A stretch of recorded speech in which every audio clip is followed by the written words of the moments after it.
most important thing they did was to raise us in a loving home. And I don't say that sort of flippantly or like, oh shucks, thinking sentimentally about my parents. I think that's the most cutting edge and strategic thing you could ever do for your children. Mm. We had meals together on the table. The family came first before the business, and everyone knew it.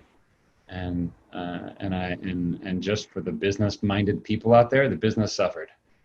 Just plain and simple. You want to run a company, put your company first. It'll help the company, but it won't help the family. So I think the most important thing that Dad did was he shrank the company, which might be antithetical to most business people's instincts. But a dear board member said to him, Chris, I've known you a lot of years. You're not the kind of guy who can run 3 restaurants in 3 cities and stay married and raise 3 children and have it all work. So choose something that's not going to work and focus on the others. So Dad sold a couple of restaurants. He ended up just with this one in Seattle.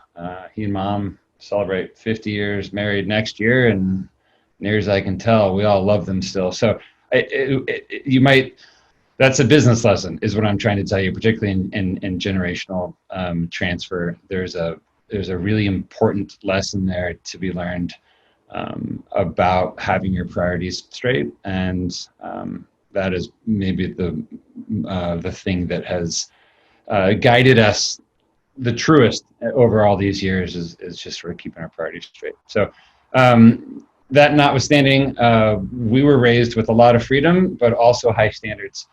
And I don't think there's needs to be a separation between those two things. And we run the company today with that same mindset.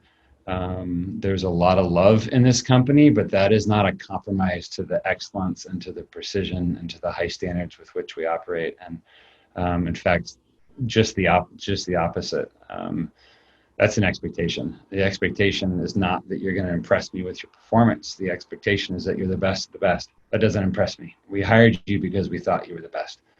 What impresses me is who you're growing into, who you're becoming as a woman or as a man. What kind of human being are you? Talk to me about your character development while you're doing the very best job you can. That's just the way we were raised as kids, and that's the way we treat our staff. And I think that's probably also set us on a good course over the years.